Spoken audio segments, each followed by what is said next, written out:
Hoy hablaremos de los dividendos. Presentado por Méndez Gallo Adriana, Rodríguez González Sainet, Sánchez Delgado Gladys Ariana, Sandoval Romero Julio César y Cimbro Guerrero Lisset. ISR de Personas Físicas, profesor José María Ruiz Rendón.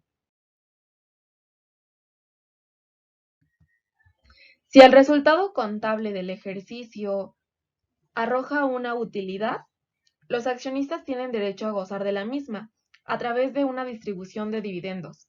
Esta debe acordarse mediante asamblea ordinaria de accionistas, misma que debe realizarse por lo menos una vez al año, dentro de los 4 meses siguientes al término del ejercicio, y cuyo objetivo es que se aprueben los estados financieros del mismo ejercicio. Esto de acuerdo al artículo 181 de la Ley General de Sociedades Mercantiles. ¿Qué son los dividendos? Bueno, son utilidades que se distribuyen entre los propietarios de participación de capital por haber colocado fondos a disposición de una sociedad. El pago de dividendos en efectivo. Este corresponde a un tipo de remuneración líquida que se da a cada uno de los propietarios de acciones. Cualquier reparto de dividendos de esta naturaleza está sujeta a las leyes impositivas de retención fiscal, por lo que a la hora de analizar la inversión hay que tener en cuenta que normalmente en las memorias de las sociedades se expresa el dividendo bruto antes de la aplicación de impuestos. La CUFIN. De acuerdo al artículo 77 de la ley del ISR, se obliga a las personas morales a llevar una cuenta CUFIN de control referente al reparto de dividendos o utilidades entre los socios de una persona moral. Esto con la finalidad de llevar un control de los saldos que no son base gravable para el impuesto sobre la renta. Esto es aplicable a, los dividendos provenientes del saldo de la CUFIN hasta 2013 no pagarán impuestos y los dividendos provenientes del saldo de la CUFIN a partir del 2014 pagará un impuesto adicional del 10%. ¿Cómo funciona la CUFIN? Se adiciona con la utilidad fiscal neta de cada ejercicio, dividendos o utilidades de otras personas morales residentes en México, ingresos, dividendos y utilidades sujetos a regímenes fiscales preferentes. Se disminuye con el importe de dividendos o utilidades pagadas, utilidades distribuidas que señala el artículo 78 de la ley del ISR, cuando provengan de dicha cuenta. Y no se incluye dividendos o utilidades en acciones reinvertidas en la suscripción y aumento de capital. Para su actualización, se toma el saldo de la cuenta que se tenga el último día del ejercicio, sin incluir la utilidad fiscal neta del ejercicio. Por el factor de actualización, el factor de actualización se obtiene dividiendo el INPC del último mes del ejercicio entre el INPC del mes en que se efectuó la última actualización, y esto es igual al saldo de la CUFIN actualizado. En caso de recibir o distribuir dividendos o utilidades, después de que se hizo la actualización, se toma el saldo de la cuenta que se tenga a la fecha de distribución o percepción por el factor de actualización. Este se obtiene dividiendo el INPC del último mes del ejercicio entre el INPC del mes en que se efectuó la última actualización, y esto es igual al saldo de la CUFIN actualizado. ¿Qué se considera utilidad fiscal neta del ejercicio? Es el resultado fiscal del ejercicio menos el ISR pagado en términos del artículo 9 de la ley del ISR, menos el importe de partidas no deducibles de dicho impuesto, excepto las fracciones 8 y 9 del artículo 28 de la misma ley, y la PTU, con base al artículo 9, fracción primera de la ley del ISR, y esto es igual a la utilidad fiscal neta, que le llamamos la UFIN.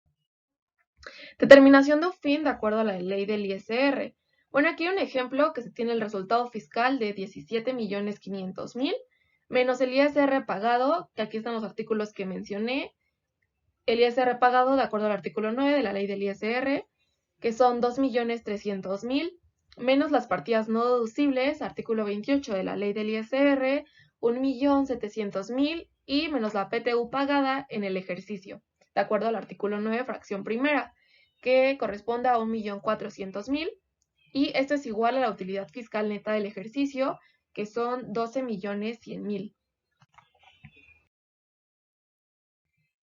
De acuerdo al criterio normativo, establece que no debe restarse al resultado fiscal del ejercicio la PTU pagada de acuerdo al artículo 9, fracción primera. Se toma entonces el resultado fiscal del ejercicio menos el ISR pagado, menos el importe de partidas no deducibles de dicho impuesto, y esto es igual a la utilidad fiscal neta.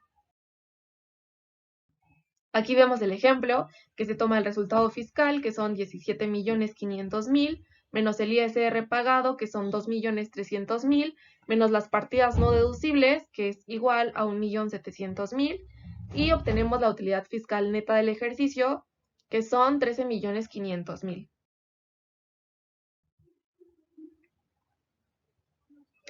Bueno, cuando la suma de ISR pagado, el importe de partidas no deducibles de dicho impuesto y la PTU sea mayor al resultado fiscal del ejercicio, la diferencia se disminuirá del saldo de la CUFIN que se tenga al final del ejercicio y de la UFIN de los siguientes ejercicios hasta agotarlo.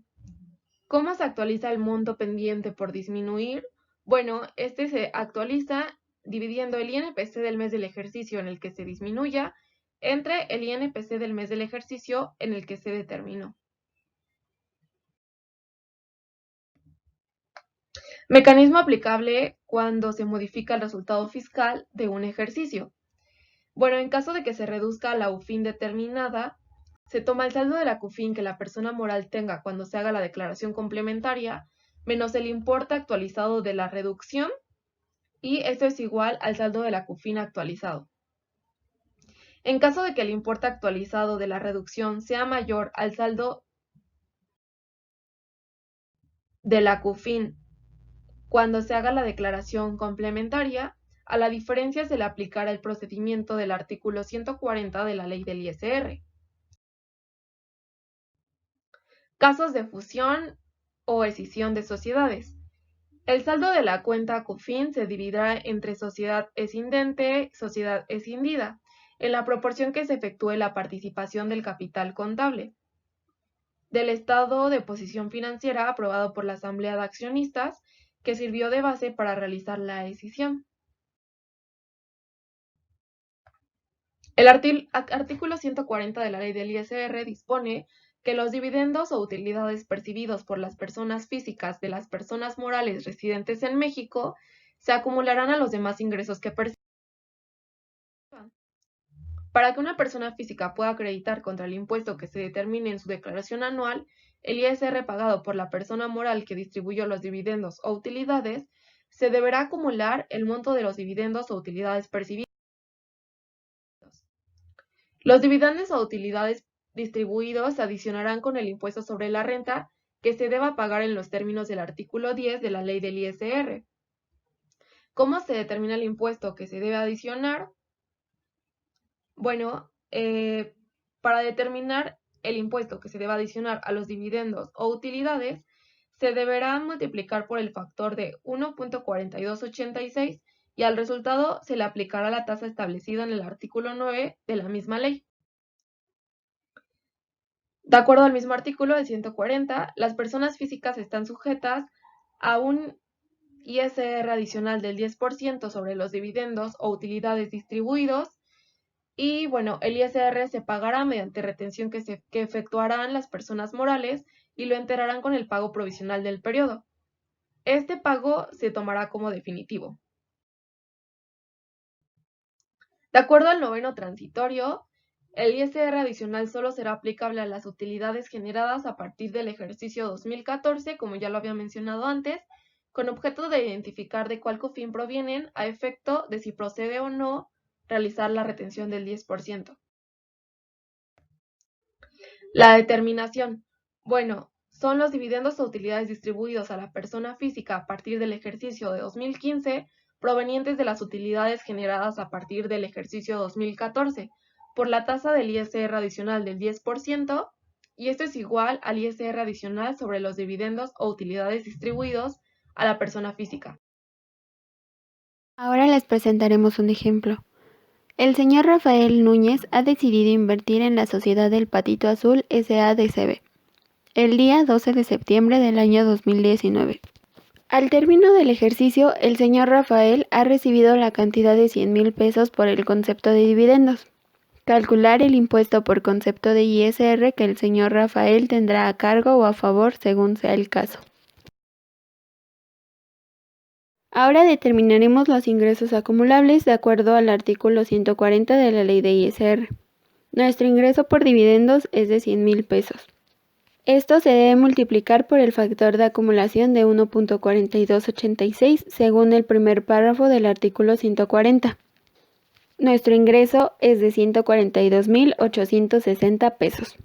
Ahora, de acuerdo al artículo 9 de la Ley de ISR, se multiplicará por el 30%, que es la tasa, dándonos un total de ISR que paga la sociedad de 42,858.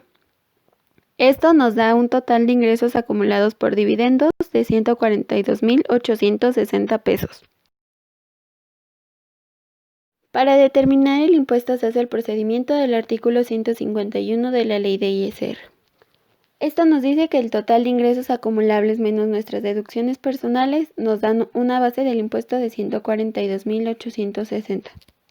Menos el límite inferior del artículo 152 nos da un excedente de 22,487.16. Esto se multiplica por el porcentaje de 17.92, nos da un impuesto marginal de 4,029.70, más la cuota fija correspondiente de 11,007.14 pesos, nos da un impuesto determinado de 15,036 pesos. En este ejemplo no hubo pagos provisionales, por lo tanto solo le restamos el acreditamiento del impuesto que pagó la sociedad de 42,858. Este nos da el total de un impuesto a favor de 27,822 pesos. Nuestra conclusión es que, de acuerdo a lo investigado, la política de dividendos que tiene una empresa es un plan de acción que se debe seguir en torno a la distribución de dividendos. Las compañías necesitan capital suficiente para cumplir con la responsabilidad de pagar dividendos, ya que los inversionistas siempre buscan aumentar la cantidad a recibir y la disminución de esta no es muy agradable para ellos. Por lo que financieramente es importante conocer la empresa y saber sus posibilidades de inversión y también conocer sus limitaciones. Fiscalmente, los dividendos que son repartidos por las personas morales deben cumplir un criterio de políticas fiscales que con el tiempo han ido cambiando. También concluimos que el tratamiento fiscal que se le da a los dividendos por parte de las personas físicas y las personas morales son muy diferentes. Se observó también que en México la base tributaria y las ganancias retenidas son muy proporcionales, por lo que el impuesto sobre la renta que se paga no merma los beneficios que se obtienen de los dividendos.